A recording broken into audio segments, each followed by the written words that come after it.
मेरे सुख दुख की तुम रखते हो खबर, चाहे सुख हो चाहे दुख हो आपको ध्यान है सब, और इसलिए तो दौड़े चले आए। अच्छा, भगवान का वचन है मैं उसका तो रक्षण करता हूँ जो मेरा जीव है, किंतु जो मेरे जीवों के मेरे भक्तों के चरण पकड़ता है उसका सबसे पहले उद्धार करता हूँ।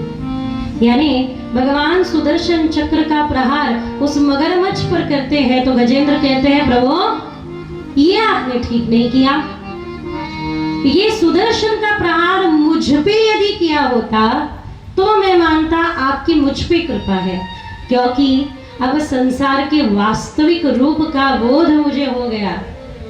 जब संकट में था दुख में था तो सब साथ के छोड़ के चले गए ना, सुख में सब साथी दुख में ना कोई, एक एक धीरे धीरे धीरे धीरे सब साथ छोड़ के चले गए प्रभु। इसलिए हाथ जोड़ के विनती है कि यदि वो सुदर्शन चक्र का प्रहार हम पे होता मुझ पे होता तो ज्यादा उचित होता। भगवान के वचन है तुम्हारा तो उद्धार करूंगा गजेंद्र, जो तुम्हारे चरण पकड़ा है उसका सबसे प्रथम उद्धार करूंगा। इसलिए भक्तों का भी कैंकर्य यदि प्राप्त होता है तो हम परम सौभाग्यशाली समझे खुद को। यदि हमें संतों की सेवा करने का भी अगर अवसर मिलता है तो खुद को सौभाग्यशाली समझे। प्रभु गजेंद्र के लिए आते, ये गजेंद्र है कौन?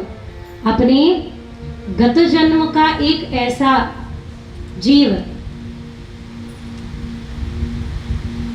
जो बैठा रहा प्रभु की साधनारत राजा था इंद्रद्युम्न नामक,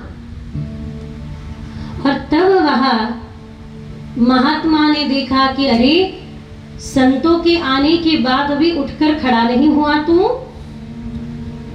ऐसे जड़वत बैठा है, जा तू गज योनि में जाके पड़।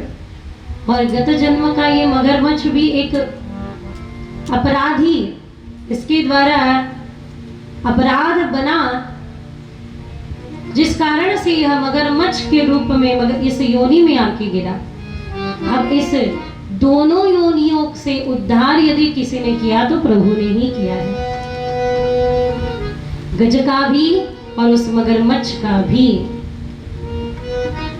ये कथा सिखाती तो हमें बहुत है पर समझाती भी विशेष है कि संतों के संग लाग रे तेरी अच्छी बनेगी, तेरी बिगड़ी बनेगी।